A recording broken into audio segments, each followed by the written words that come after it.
एक समय की बात है, एक बेघर इंसान था और वो खाना इकट्ठा करता था। उसने ये ध्यान दिया कि हर दिन उसका खाना गायब हो जाता है। एक दिन उसने उस चूहे को पकड़ा जो उसका खाना चुराता था। ओ तुम चूहे, मेरा खाना क्यों चुरा रहे हो? मैं एक बेघर इंसान हूँ। जाकर अमीरों का खाना चुराओ, उन्हें पता भी नहीं चलेगा। पर ये मेरे भाग्य में है कि मैं तुमसे चुराऊं। क्या? क्यों? क्योंकि ये तुम्हारे भाग्य में है कि तुम अपने पास सिर्फ 8 चीजें ही रख सकते हो। चाहे तुम कितना भी भीख मांग लो, चाहे तुम कितना भी इकट्ठा कर लो, तुम केवल उतनी ही चीजें रख पाओगे। उस बेघर इंसान को सदमा लगा और उसका दिल भी टूट गया। भला कौन ऐसी किस्मत पाना चाहेगा? मेरी ऐसी किस्मत क्यों है? मुझे नहीं पता, तुम्हें जाकर बुद्धा से पूछना पड़ेगा, शायद उनको पता हो। इस तरह बेघर इंसान यात्रा पर निकल पड़ता है बुद्धा को ढूंढने। वो पूरा दिन यात्रा करता है और शाम को वो अपने आप को एक धनी परिवार के घर पाता है। थका हुआ और निद्राग्रस्त वो वहाँ रात बिताने का फैसला करता है। तो वो जाकर दरवाजा खटखटाता है।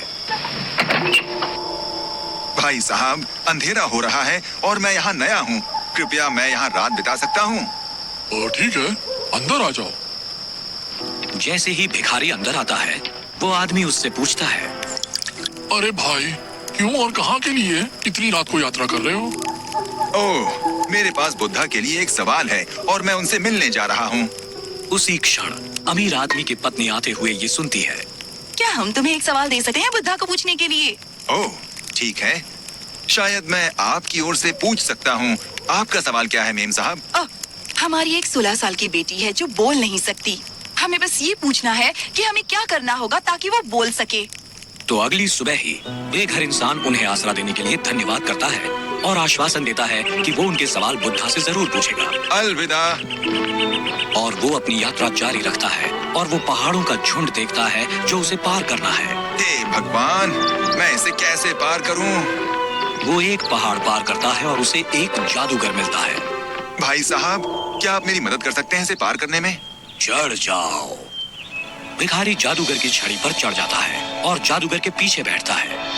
वो जादूगर अपनी छड़ी का इस्तेमाल करता है खुद को और भिखारी को उन पहाड़ों के झुंड को पार करने में। जैसे ही वो पहाड़ों के झुंड के ऊपर से उड़ते हैं, जादूगर उस इंसान से पूछता है, तुम कहाँ जा रहे हो? इन पहाड़ों को क्यों पार करना चाहते हो? मैं जाकर बुद्धा से मिलकर पूछने वाला हूँ मेरे भाग्य के बारे में। सच में? कृपया मैं भी एक सवाल दे सकता हूँ तुम्हें बुद्धा से पूछने के लिए? मैं 1000 साल से स्वर्ग जाने की कोशिश कर रहा हूँ और मेरी शिक्षा के अनुसार मुझे अब तक स्वर्ग चले जाना चाहिए था। क्या तुम बुद्धा से पूछ सकते हो मुझे क्या करना होगा स्वर्ग जाने के लिए? बेशक, मैं आपका सवाल उनसे पूछूंगा। जैसे ही वो अपनी यात्रा जारी रखता है, उसे एक आखिरी रुकावट मिलती है, एक नदी जो वो पार नहीं कर सकता। अब ये क्या? मैं इस गहरी नदी को कैसे पार करूं? सौभाग्य से उसे एक बड़ा कछुआ मिलता है जो उसे नदी पार कराने का फैसला करता है। जैसे वो नदी पार कर रहे होते हैं, कछुआ उससे पूछता है, तुम कहाँ जा रहे हो? मैं बुद्धा से मिलने जा रहा हूँ और मैं उनसे एक सवाल पूछूंगा अपने भाग्य के बारे में। क्या तुम मेरे लिए उनसे एक सवाल पूछोगे? बेशक, क्या सवाल है? मैं 500 सालों से एक ड्रैगन बनने की कोशिश कर रहा हूँ और मेरी शिक्षा के अनुसार मुझे अब तक एक ड्रैगन बन जाना चाहिए था। कृपया तुम बुद्धा से पूछोगे कि मुझे क्या करना पड़ेगा एक ड्रैगन बनने के लिए। धन्यवाद प्यारे कछुए, मुझे नदी पार कराने के लिए। मैं आभारी रहूंगा। मेरा सवाल पूछना मत भूलना। बिल्कुल नहीं, मैं तुम्हारा सवाल जरूर पूछूंगा। वो बेघर इंसान बुद्धा को ढूंढने की यात्रा जारी रखता है और आखिर में वो पहुंच जाता है जहां वो रहते हैं। वो भिखारी मठ के पास खड़ा रहता है और एक लंबी सांस लेता है। पहुंच गया मैं। आखिर मिल ही लूंगा महान बुद्धा को। वो बेघर इंसान अंदर प्रवेश करता है, जोशपूर्ण और आनंदित, तैयार होकर खुद के और बाकियों के सवाल पूछने के लिए। वो अंदर प्रवेश करता है और महान बुद्धा के सामने सादर प्रणाम करता है। कृपया मेरा नमस्कार स्वीकार करें बुद्धा। मैं बहुत दूर देश से आया हूँ आपसे कुछ सवाल पूछने के लिए। क्या मैं उन्हें पूछ सकता हूँ? बेशक पूछ सकते हो, पर मैं 3 सवालों के जवाब दूंगा। याद रहे, केवल 3 सवाल। वो इंसान हैरान रह गया। उसके पास 4 सवाल थे। पर मेरे पास 4 हैं। अब मैं क्या करूं? तो वो ध्यान से सोचता है। वो कछुए के बारे में सोचता है। कछुआ 500 सालों से जी रहा है, ड्रैगन बनने की कोशिश में। बेचारा प्राणी, जिंदगी कितनी कठिन होती होगी उस गहरी नदी में रहना। फिर वो जादूगर के बारे में सोचता है, जो 1000 सालों से जी रहा है स्वर्ग में जाने की कोशिश में। ओह, 1000 साल काफी लंबा समय है। उसे अब स्वर्ग जाना ही चाहिए। आखिर में उस लड़की के बारे में वो सोचता है, जो अपनी पूरी जिंदगी जीने वाली है बिना कुछ बोले। पूरी जिंदगी बिना बोले, ये क्रूरता है। और फिर वो अपनी ओर देखता है। मैं बस एक बेघर भिखारी हूँ। मैं वापस अपने घर जाकर भीख मांगना जारी रख सकता हूँ। मुझे इसकी आदत है। कुछ भी नहीं बदलेगा, पर उन लोगों के लिए सब कुछ बदल सकता है, अगर उन्हें अपने जवाब मिले तो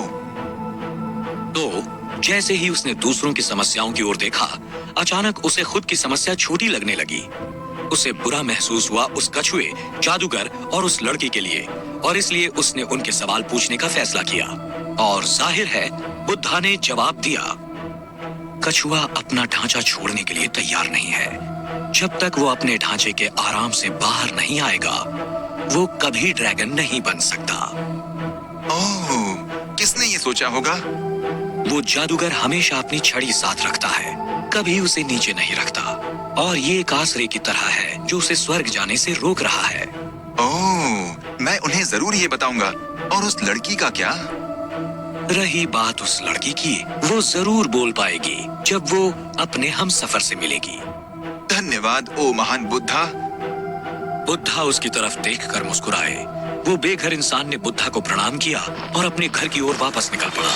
उसे वो कछुआ फिर से मिला। क्या तुमने पूछा? हाँ बेशक, तुम्हें बस अपना ढांचा निकालना है और तुम एक ड्रैगन बन जाओगे। वो कछुआ अपना ढांचा निकालता है और उस ढांचे के अंदर बेशकीमती मोती थे, जो गहरे समंदर में मिलते हैं, और वो उसे उस बेघर इंसान को दे देता है। इन्हें तुम रख लो। मेरी तरफ से धन्यवाद है। मुझे अब इनकी जरूरत नहीं है, क्योंकि अब मैं एक ड्रैगन हूँ। धन्यवाद भले इंसान। और वो उड़ जाता है। अब वो बेघर इंसान उस जादूगर से मिलता है एक पहाड़ की चोटी पर। आपको बस अपनी छड़ी नीचे रखनी होगी और आप स्वर्ग जा पाओगे। सच में? यही बुद्धा ने कहा था। इस तरह जादूगर अपनी छड़ी छोड़ देता है और उस इंसान को अपनी छड़ी देकर उसे धन्यवाद कहकर वो स्वर्ग की ओर प्रस्थान करता है।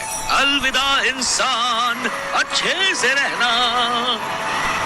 उस इंसान के पास अब कछुए का दिया हुआ धन है और जादूगर की शक्ति भी। वो वापस उस परिवार के पास जाता है जिसने उसे आसरा दिया था। वो उसे देखकर खुश हुए और जवाब की उम्मीद करने लगे। महान बुद्धा ने कहा कि आपकी बेटी तब बोल पाएगी जब वो अपने हमसफर से मिलेगी। और उसी क्षण बेटी नीचे आई और वो बोली, क्या ये वही आदमी है जो पिछले हफ्ते भी यहाँ आया था? वो लड़की और उसके माता पिता हैरान थे। वो उस बेघर इंसान की ओर देखते हैं। वही उस लड़की का हमसफर था। माता पिता ने उनकी शादी तय कर दी और वो हमेशा खुशी से रहने लगे। तो याद रखना दोस्तों, इस संसार में तुम जो भी अच्छा करते हो, वो वापस तुम्हारे पास ही आता है।